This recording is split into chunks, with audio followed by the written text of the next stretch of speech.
할렐루야.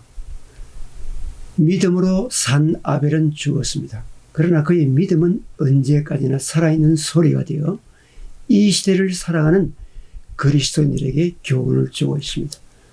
오늘 본문 히브리서 11장 4절은 이렇게 말씀합니다. 믿음으로 아벨은 가인보다 더 나은 제사를 하나님께 드림으로 의로운 자라 하시는 증거를 얻었으니 하나님이 그 예물에 대하여 증거하심이라. 제가 죽었으나 그 믿음으로서 오히려 말씀하시니라. 본문은 창세기 4장 10절에 내 아우의 피소리가 땅에서부터 내게 호소하느니라는 말씀을 암시합니다. 여기서 제가 죽었으나 그 믿음으로서 오히려 말하느니라는 말씀은 죽임을 당한 아벨이 의인으로 기억되어 영원한 믿음의 모범으로 남아있으며 의인은 죽어도 하나님과 사람에게도 그리고 이 세상과 천국에서 영원히 기억된다는 말씀입니다. 아벨의 믿음은 죽어서도 기억되는 믿음입니다. 영원히 기억되는 믿음입니다.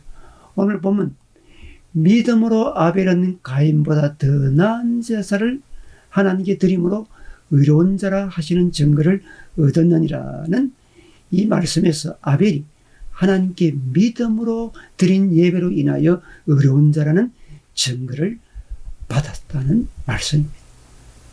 그가 믿음으로 드린 예배가 죽어서도 기억이 된다는 말씀입니다. 믿음의 기본은 예배입니다. 믿음으로 산 사람들 아벨, 에녹, 노아, 아브람, 야곱, 요셉, 모세, 바울 등 그들의 이름은 그들이 이 세상을 떠나도 영원히 기억되고 있습니다.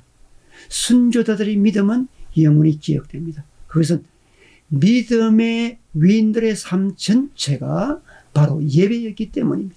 그들은 오직 하나님만을 바라보며 말씀에 순종하여 헌신했습니다. 바로 예배의 생애였습니다. 믿음의 왕 다윗 역시 예배 중심의 삶을 살았습니다. 그는 하나님의 언약궤가 예루살렘에 들어올 때 너무도 기뻐서 여호와 앞에서 있는 힘을 다하여 춤을 추었다고 했습니다. 뿐만 아니라 그는 하나님의 성전을 짓기 위해 모든 것을 준비해 놓은 후에 아들 솔로몬에게 물려주며 성전 건축하기를 부탁했습니다. 그가 얼마나 주님을 사랑하며 예배를 사모했는가를 보여주는 믿음의 증거였습니다. 다윗은 고백합니다. 시편 27편 4절 내가 여호와께 청하였던 한 가지 일 곧 그것을 구하리니 곧 나로 내 생전에 여호와의 집에 거하여 여호와의 아름다움을 앙망하며 그 전에서 사모하게 하실 것이라. 지금까지 기억되는 다윗의 위대성은 그가 예배 중심의 믿음의 사람이었다는 것입니다. 믿음이란 간단히 말하면 예배를 잘 드리는 마음입니다. 예배의 성공자가 신앙의 성공자요 인생의 성공자입니다. 우리는 예배를 잘 드려야 됩니다. 예배를 잘 드리기 위해서는 먼저 철저히 준비를 해야 됩니다. 주일 예배는 토요일 저녁부터 시작됩니다. 예배에 집중하기 위해서 적당한 휴식이 필요합니다. 그리고 가능하면 새 옷을 깨끗이 차려입고 교회당에 일찍 나가는 것이 좋습니다. 예배에 기대하는 마음을 가지고 나와야 합니다. 하나님께 드릴 예물을 준비해야 합니다. 성공적인 예배, 하나님이 받으시는 예배는 철저한 준비에서 비롯됩니다. 그리고 예배 적극적으로 참여해야 합니다. 예배를 보러 오는, 즉 구경하러 와서는 안 됩니다. 예배를 통해 어떻게든 살아계신 하나님, 나를 구원해 주신 하나님을 만나야 합니다.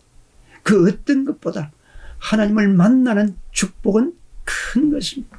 하나님과의 인격적인 만남이 없다면 예배가 아닙니다.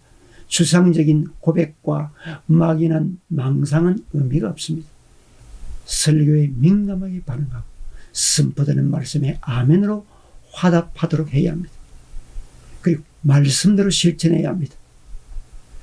예배의 최종 목적은 생활 예배자로 나아가는 데 있습니다. 즉 성전에 머물지 말고 삶의 자리에서 실천하는 사람을 만드는 것입니다. 다시 말하면 몸으로 산 제사를 드리는 자로 살아야 됩니다. 예배 시간에 받은 힘으로 생활의 현장에서 승리해야 합니다. 가인과 아벨의 예배에서 하나님의 아벨의 예배는 받으셨지만 가인의 예배가 거절된 것은 재물 때문이 아니라 가인 자체가 하나님께 삶의 예배대로 거절됐기 때문입니다.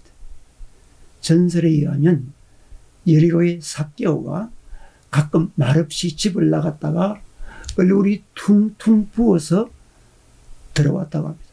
그래서 하루는 이상히 여긴 그의 아내가 삭개오의 뒤를 조용히 미행하며 따라가 보았답니다. 삭개오가 예수님을 만난 뽕나무로 가서 그 나무에 물을 주고 난 후에 그 나무를 어루만지면서 눈물을 글썽이며 기도하는 장면을 목격했다고 합니다. 삭개오는 자기가 처음 예수님을 만났을 때 아무도 죄인인 자기를 상대해 주지 않고 조롱하고 취급해 주지 않았지만 예수님 보고 싶어서 뽕나무 위에 올라가서 주님을 바라보며 사모한 그에게 주님께서 다가오셔서 삭개오야 내려오너라.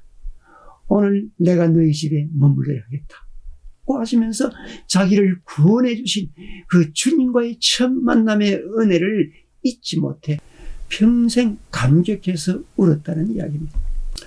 우리들도 삭개오의 뽕나무처럼 은혜 받은 자리에 대한 기억이 있을 겁니다. 그리고 지금까지 우리에게 은혜 베푸신 주님의 사랑을 기억해야 하지 않겠습니까? 회복해야 하지 않겠습니까? 그 자리를 기억하며 그때 하나님께 예배 드리던 그 처음 열심과 사랑을 회복해야 합니다. 우리도 아벨처럼 세상을 떠나더라도 우리의 믿음, 우리의 예배를 기억하는 삶을 살아야 합니다. 우리는 영원히 기억되는 믿음을 가져야 합니다. 우리도 믿음으로 더 나은 제사, 즉 믿음으로 하나님께서 받으시기를 원하시는 예배를 드리는 자로 살아갑시다. 우리 주님은 지금도 신령과 진정으로 예배하는 자를 찾으시고 축복하십니다. 감사합니다.